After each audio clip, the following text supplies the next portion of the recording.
Hello friends, welcome to our channel RT study for या में।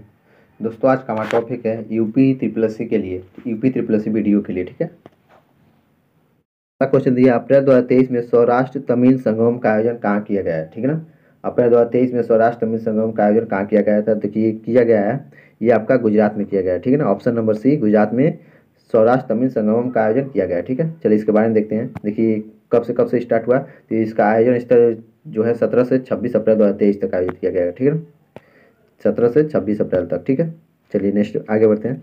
आगे इसका आयोजन स्थल जो है गुजरात में हुआ था। गुजरात में कहाँ कहाँ, सोमनाथ में हुआ था, द्वारिका में हुआ था, स्टैचू ऑफ यूनिटी के पास हुआ था। ठीक है, 3 जगह हुआ था। ठीक है, चलिए इसका मुख्य बिंदु क्या है। यह कार्यक्रम जो है एक एक भारत श्रेष्ठ भारत की भावना को बढ़ावा देना है। ठीक है, इसका इसका मुख्य उद्देश्य है जो है एक भारत श्रेष्ठ भारत की भावना को बढ़ावा देना है। ठीक है, चलिए देखते हैं आगे। देखिए, इसमें जो है, इसमें दिया कि पहले जो है कई वर्ष पहले जो है सौराष्ट्र क्षेत्र को छोड़कर तमिलनाडु चले गए थे। यहाँ की जो जनता थी सौराष्ट्र की, वो जो है तमिलनाडु चले गए थे, तो उनको जो है वापस लाने के लिए ये योजना चलाया जा रहा है। ठीक ना, इस संगम में 3,000 से अधिक सौराष्ट्र के जो है तमिल के एक विशेष ट्रेन से सोमनाथ आए हैं। ठीक है ना, 3,000 से अधिक सौराष्ट्र के तमिल तमिल के एक विशेष ट्रेन सोमनाथ से भारत आए हैं, सोमनाथ आए हैं। ठीक है ना, चलिए नेक्स्ट बढ़ते हैं।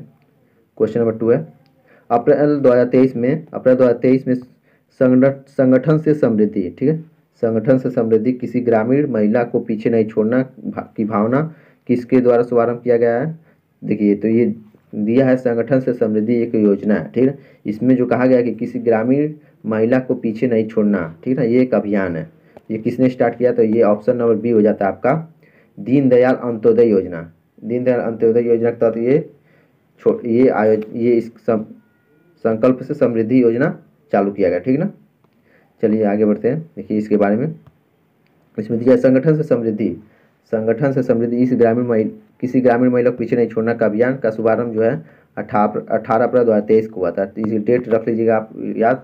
ठीक है कि 18 अप्रैल 2023 को हुआ था। ठीक है, और इसके शुभारंभकर्ता जो है दीनदयाल अंत्योदय योजना जो है एक राष्ट्रीय ग्रामीण आजीविका मिशन है। ठीक है, दीनदयाल अंत्योदय योजना जो है राष्ट्रीय ग्रामीण आजीविका मिशन है। ठीक है, और किस मंत्रालय द्वारा ये किया जाता है, तो ये आपका ग्रामीण विकास मंत्रालय द्वारा स्टार्ट किया गया है। ठीक है, और इसकी अवधि है जो है 18 अप्रैल 2023 से 30 जून 2023 तक है। ठीक है, अप्रैल से 30 जून तक है। ठीक है, और इसका मुख्य उद्देश्य जो है कि पात्र ग्रामीण महिलाओं की 10 करोड़ महिलाओं को एकत्र करना।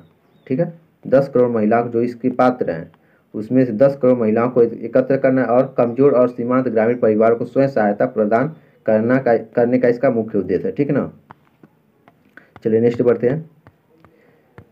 क्वेश्चन नंबर 3 है,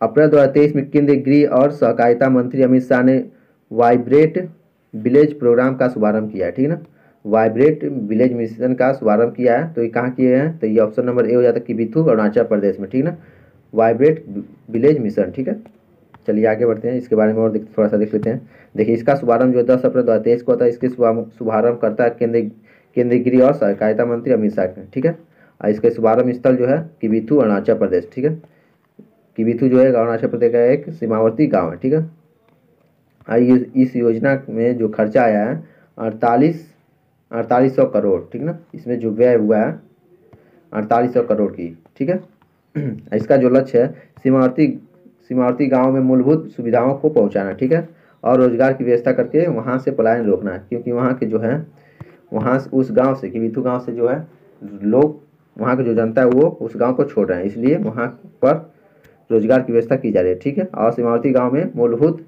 इंफ्रास्ट्रक्चर खड़ा करना है। ठीक है, चलिए आगे देखते हैं। देखिए आगे है, इस योजना के पहले चरण में 11 जिलों के 28 ब्लॉक के 11 जिलों के जो 28 ब्लॉक हैं उस ब्लॉकों में कितने गांव आते हैं। देखिए 1451 गांव आते हैं, उसको शामिल किया गया है। ये पूछा जा सकता है कितने गांव को शामिल किया गया, तो 1451 गांव को शामिल किया गया। ठीक है, और कितने जिले को, तो 28 जिलों को। ठीक है, बस इससे ज़्यादा नहीं कुछ पूछेगा। आगे है क्वेश्चन नंबर 4, अप्रैल 2022 में भारतीय निर्वाचन आयोग ने किस नए दल को राष्ट्रीय दल का दर्जा दिया। ठीक, अप्रैल 2022 में भारतीय निर्वाचन आयोग ने किस नए दल को राष्ट्रीय दल का दर्जा दिया है, तो ये दिए हैं आम आदमी पार्टी को दिया गया है। ठीक है ना, आम आदमी पार्टी जो कि दिल्ली में इसका पहला सरकार बना था, ठीक है। तो चलिए इसके बारे में देखते हैं। और देखिए, आम आदमी पार्टी को राष्ट्रीय दर्जा मिला, ठीक है। देखिए कब मिला था, ये 10 अप्रैल को मिला था, ठीक है। और इसके प्रदान करता है भारतीय निर्वाचन आयोग, ठीक है। भारतीय निर्वाचन जो आयोग है वह निर्णय लेता है किसको राष्ट्रीय दल का दर्जा देना है, ठीक है। तो इसमें आम आदमी पार्टी को मिला है, ठीक है। तो प्रेजेंट टाइम में कितने राष्ट्रीय दल हैं? राष्ट्रीय दल तो 6 हैं, ठीक है। टोटल भारत में 6 राष्ट्रीय दल है, ठीक है। तो पहला है कांग्रेस, कांग्रेस है जिसे भारतीय राष्ट्रीय कांग्रेस कहा जाता है। दूसरा है भारतीय जनता पार्टी बीजेपी। तीसरा है बहुजन समाजवादी पार्टी। चौथा है भारतीय कम्युनिस्ट पार्टी, ठीक है। पांचवा है नेशनल पीपुल्स पार्टी। और छठा है जो लास्ट वाला है आम आदमी पार्टी है, ठीक है। चलिए आगे बढ़ते हैं बिना टाइम जाया किए हुए, ठीक है। देखिए आगे क्वेश्चन है, अप्रैल 2022 में जारी किए गए राज्य ऊर्जा दक्षता सूचकांक 2021-22 में शीर्ष स्थान किस राज्य को प्राप्त हुआ है, ठीक है ना। राज्य ऊर्जा दक्षता सूचकांक जो है 2021-22 का है, जिसमें कौन सा राज्य जो पहले स्थान पे है, ठीक है, यही पूछा है। तो इसमें देखिए पहले स्थान पर कौन है? कर्नाटक राज्य है, ठीक है ना। राज्य ऊर्जा दक्षता सूचकांक 2021-22 में शीर्ष स्थान पर कर्नाटक है, ठीक है। चलिए देख लेते हैं। देखिए इसमें जो है किसके द्वारा ये जारी किया है? देखिए यह सूचकांक, यह सूचकांक ऊर्जा दक्षता ब्यूरो द्वारा alliance for energy efficient economic के सहयोग से विकसित किया गया है, ठीक है ना। किसके सहयोग से? देखिए alliance for energy efficient economic के द्वारा, ठीक है। और जारीकर्ता कौन है? तो ये विद्युत मंत्रालय द्वारा, ठीक है। विद्युत मंत्रालय द्वारा जारी है ये। इसका चौथा संस्करण है, ठीक है। और पहला संस्करण जो था यानी कब स्टार्ट हुआ था? ये 2018 में स्टार्ट हुआ था। तो ये कौन सा संस्करण है? चौथा ये पूछा जा सकता है, ठीक है। और शीर्ष स्थान पर कर्नाटक है, ठीक है। चलिए देखते हैं आगे थोड़ा सा। देखिए नेक्स्ट क्वेश्चन है,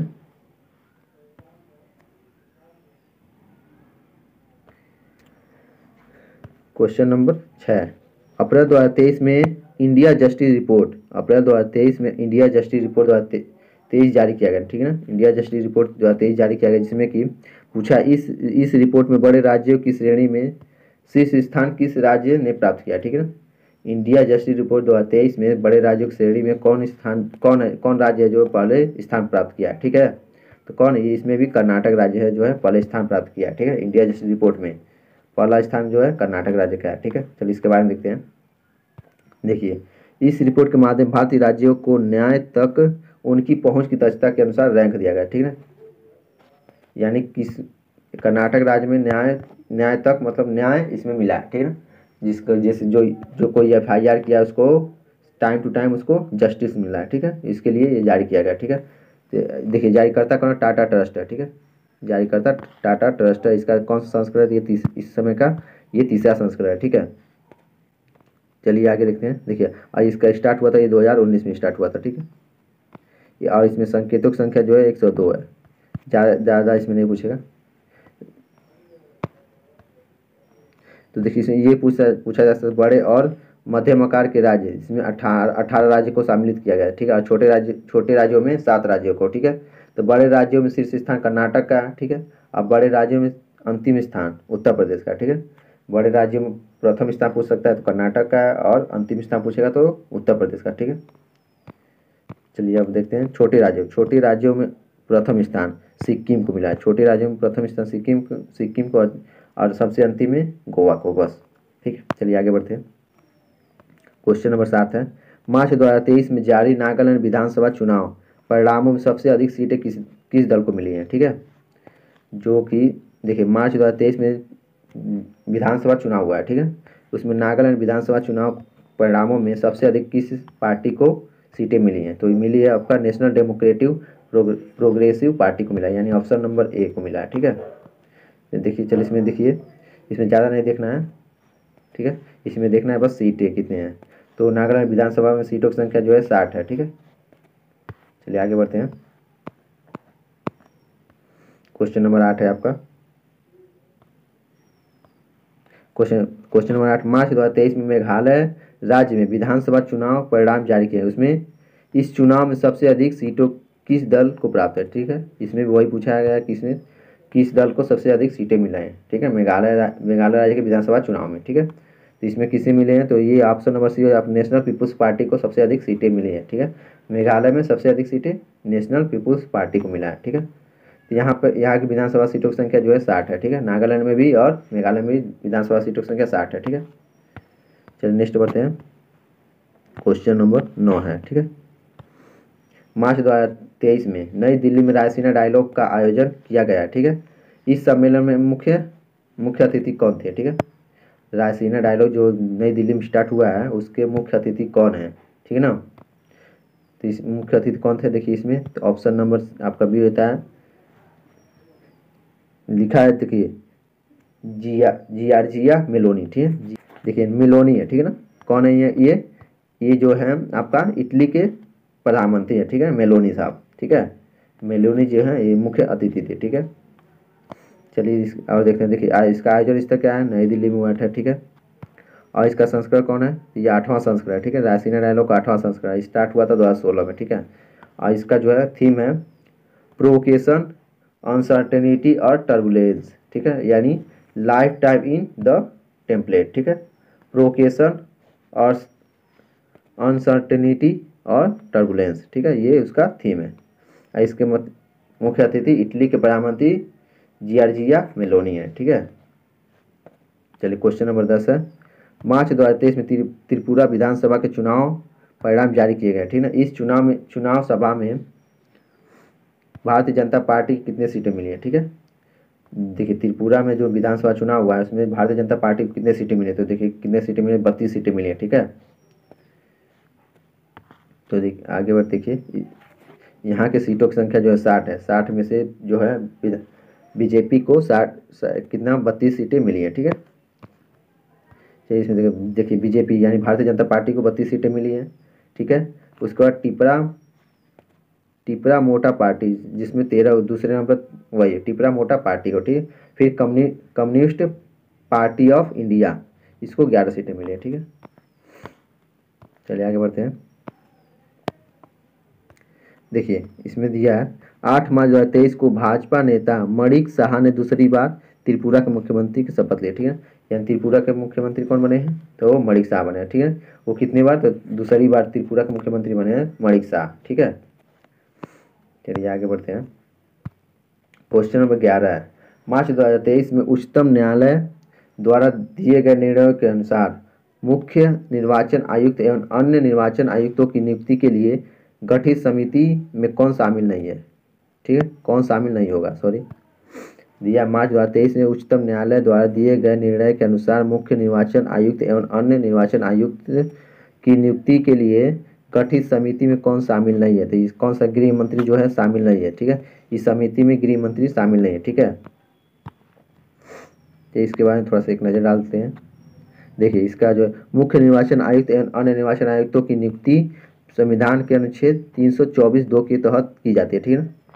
देखिए मुख्य निर्वाचन आयुक्त और अन्य निर्वाचन आयुक्त की नियुक्ति संविधान के अनुच्छेद 324(2) के तहत की जा सकती है। तो ये पूछा जा सकता है क्योंकि ये चुनाव का माहौल था, ठीक है ना। मार्च जो था चुनाव का माहौल था, इसलिए पूछा जा सकता है, ठीक है। परंतु इनकी नियुक्ति के लिए संविधान में कोई विशिष्ट विधायी प्रक्रिया वर्णित नहीं है। अभी तक इनकी नियुक्ति प्रधानमंत्री के नेतृत्व में मंत्रिपरिषद के सलाह पर राष्ट्रपति द्वारा की जाती थी, ठीक है ना। अभी तक क्या की जाती थी, ये प्रधानमंत्री के नेतृत्व में राष्ट्रपति के सलाह पर की जाती थी, ठीक है।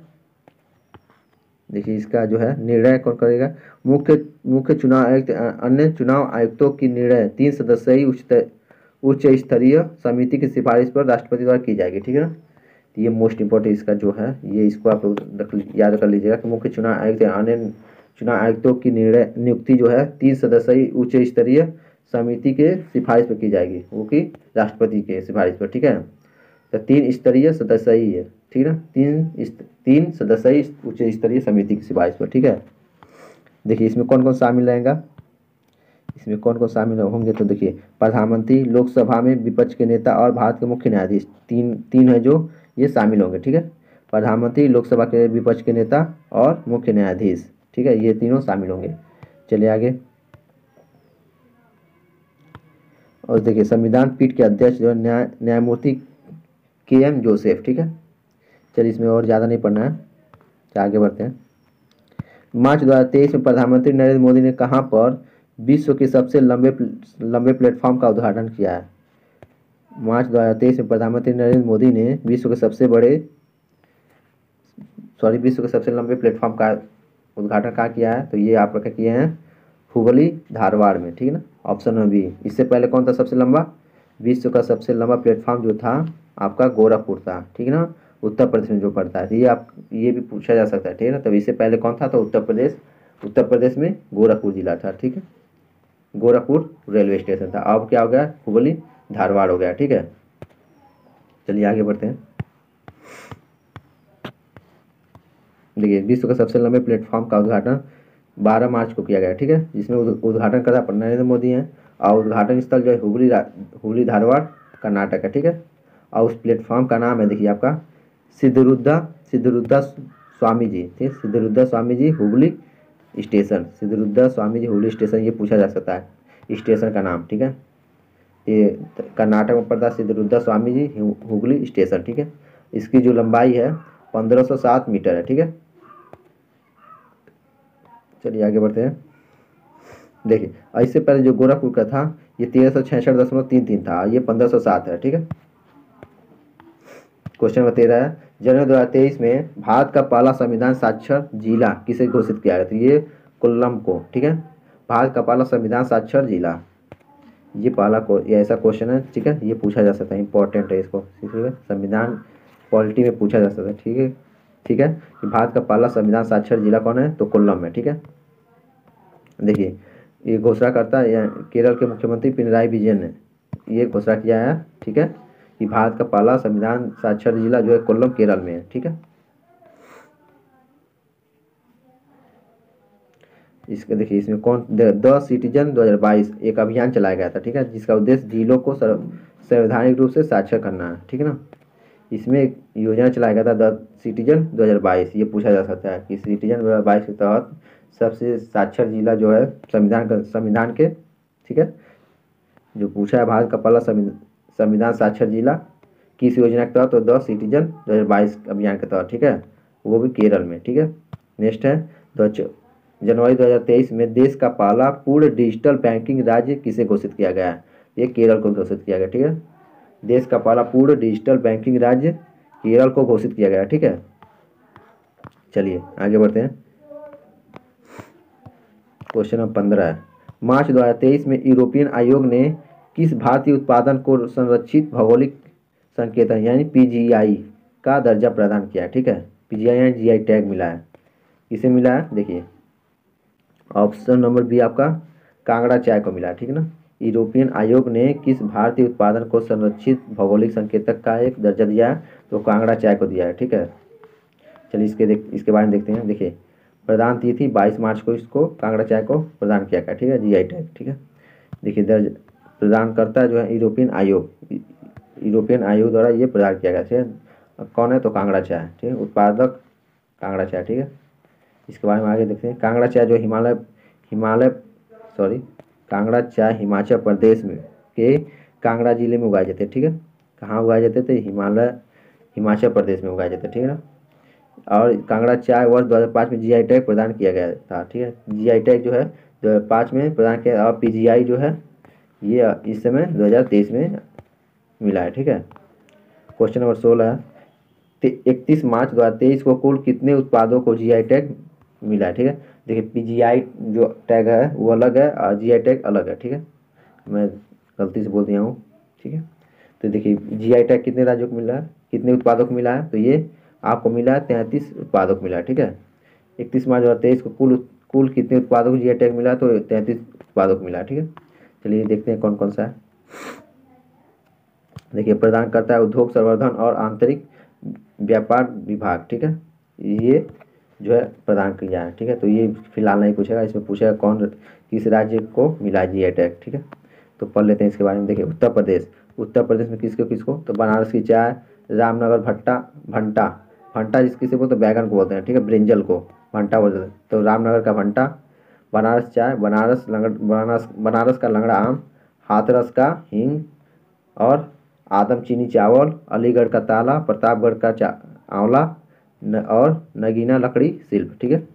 नगीना लकड़ी शिल्प, और 9वां है बखीरा के पीतल के बर्तन, बखीरा के पीतल के बर्तन, और 10वां है बांदा का सजर पत्थर शिल्प। ठीक है, इसका दूसरा क्लास शाम को मिल जाएगा। ठीक है, तो चलिए, आप चैनल पर नए तो चैनल सब्सक्राइब कर लीजिएगा और दोस्तों के पास अपने शेयर। Thank you.